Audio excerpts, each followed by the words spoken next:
Hello and welcome to the Black Tower, a Wheel of Time podcast. My name is Aaron and this is your midweek bonus episode. We're talking today about last week's episode, Myrddaal, and I think we actually have some fan reaction from before last week. We'll see what we can get into. Alright, to start us off, we have a tweet from WoT, actually from Tim at WoT, which is one of my favorite Wheel of Time podcasts. He says, great discussion about fades. I had never heard the theory that the fade Rand encounters in Baralon was Shaidar Haran. He worries about his spelling. And he says, now I want to go research this. Tim. Well, actually, Tim, I had never heard that either until we did our show prep for last week. I was like, holy crap. Shaidar Haran was around before Shaidar Haran. And in response to that, one of our other great listeners, Mr. Wang Yang, another Twitter listener, responded to Tim saying that actually he posted up a picture of an interview with, I believe, Robert Jordan, saying that yes, indeed, the fade that Rand encounters at that point, and then at several other points in the book that other people encounter was kind of Shaidar Haran 0.5 version, and then Mr. Yang calls that a proto Shaidar Haran, which I thought was a good way to talk about it. And like the idea of an idea that Robert Jordan had evolving into something else more solid and defined later on in the books. I thought that was great. And Mr. Wang Yang also replied with a quote from an interview that was done at JordanCon 18 with Maria from Tarvier & Tees, who she was able to confirm that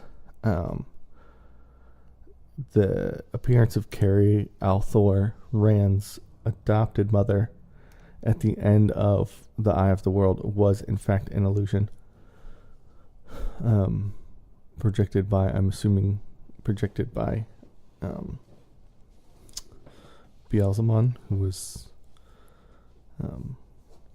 who did we say he was? He was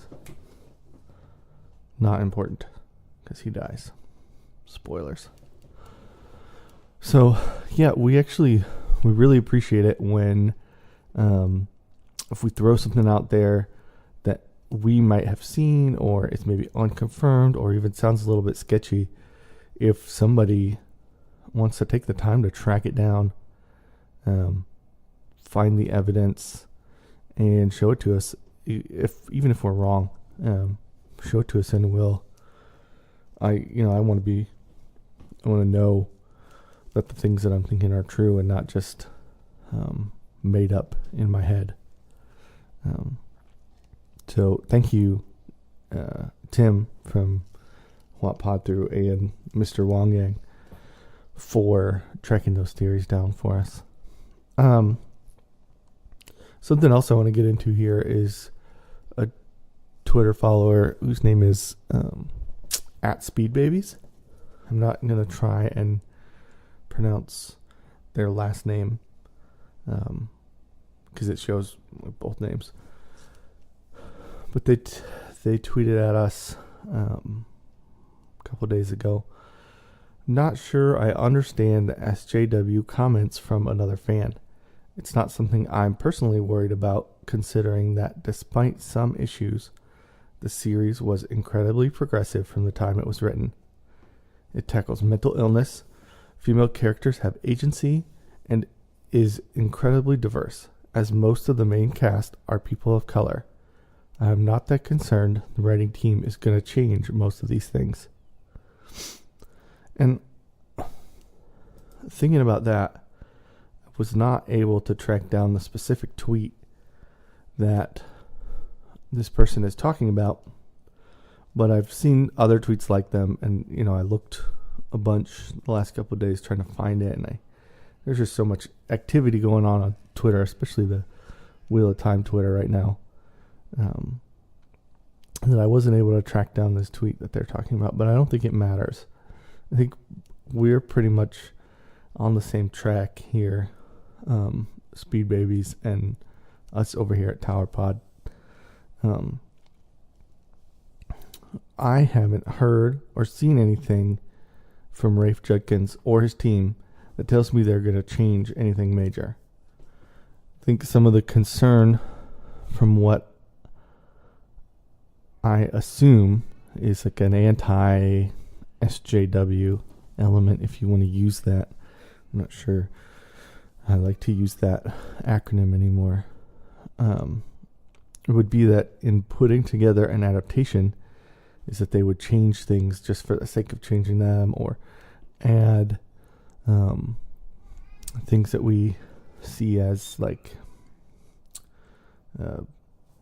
SJW, LGBT, whatever elements, just for the sake of having them.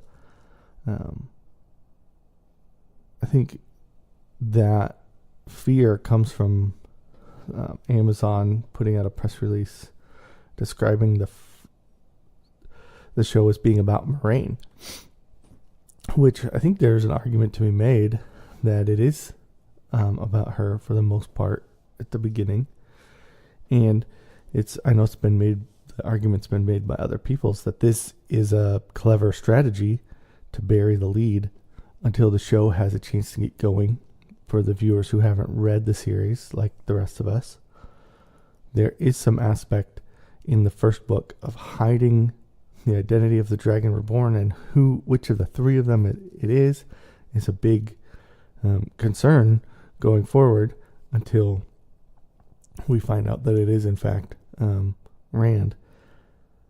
And so there's some fear that they're going to make it more about her than about the boys or about Rand or whatever. And I think at the beginning it is kind of about her. She comes into town. She takes over. She takes these guys away. She tries to teach them.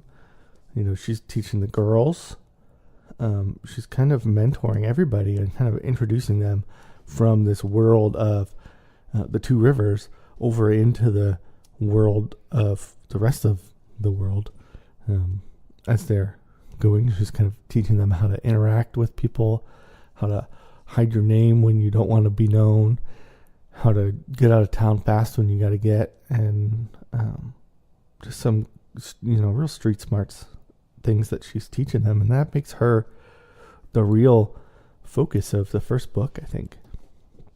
And the other concern, I think, comes from when Rafe, in his Ask Me Anything on Twitter, saying that there would be tons of, quote, pillow friends in the show. And we know that there are pillow friends in the books, and we've speculated that kind of signifies LGBT type relationships, even though it's not ever, I think, really spelled out for us, like hit you in the face with it spelled out for us. But I think anybody who thinks that there's not pillow friends all over these books is ignoring the truth, and they're missing part of the story. They're doing themselves an injustice. I think the strong female characters and the non-binary sexuality, whatever you want to call it, I apologize if I'm messing it all up, but whatever you want to call it, it's all in there. And I think to add more of it would be an injustice to the books, and I don't think that that's what's going to happen. I think maybe I'm hoping that he's just going to try and highlight some of those things and show them for what they were and show that they were in there in the first place. I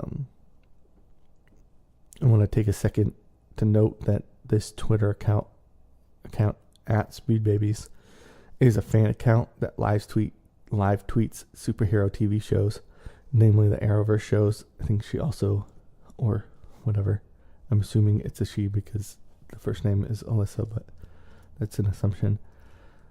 They also live tweet and are really excited about the Daredevil season 3, which I encourage everybody to go watch on Netflix. It was amazing.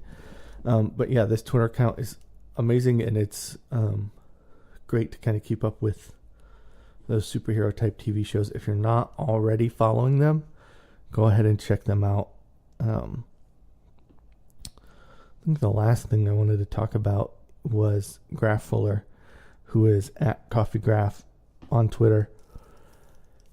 Last week, I think it was, after I voiced some concern about on Twitter about mispronouncing words that were written in the Wheel of Time, just because some of them are so close to words we use in real life but have been changed.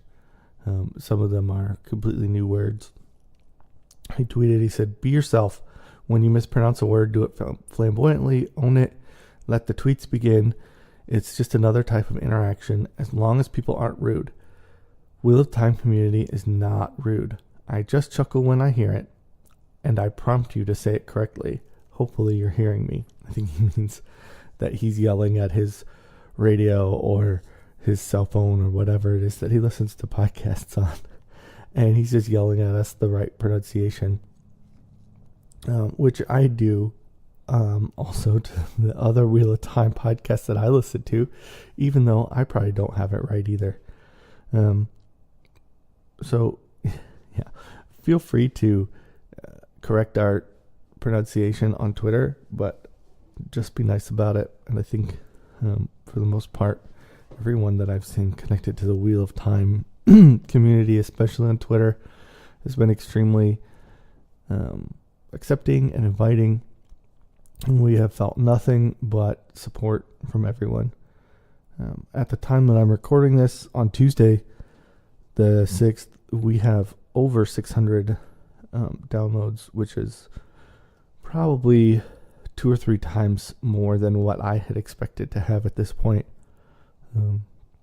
It's largely due to you guys and the community that's been created, and sharing our posts and liking our stuff so that your friends can see it. I want to ask for you to go one step further if you want to. I don't want anybody to say anything that they don't think is true, but if you feel like it's true and you feel like it's a genuine emotion, take a minute to go on the Apple Podcast app or wherever you get your podcasts and leave us a review. I think those reviews are kind of how Apple decides to push podcasts up or down on the results.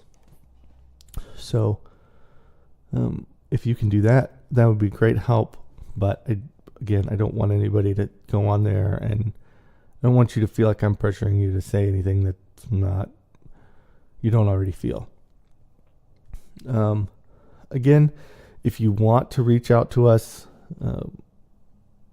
and maybe get your thoughts responded to in something like this, reach out to us on Twitter at Tower Podcast, or send us an email at blacktowerpod@gmail.com.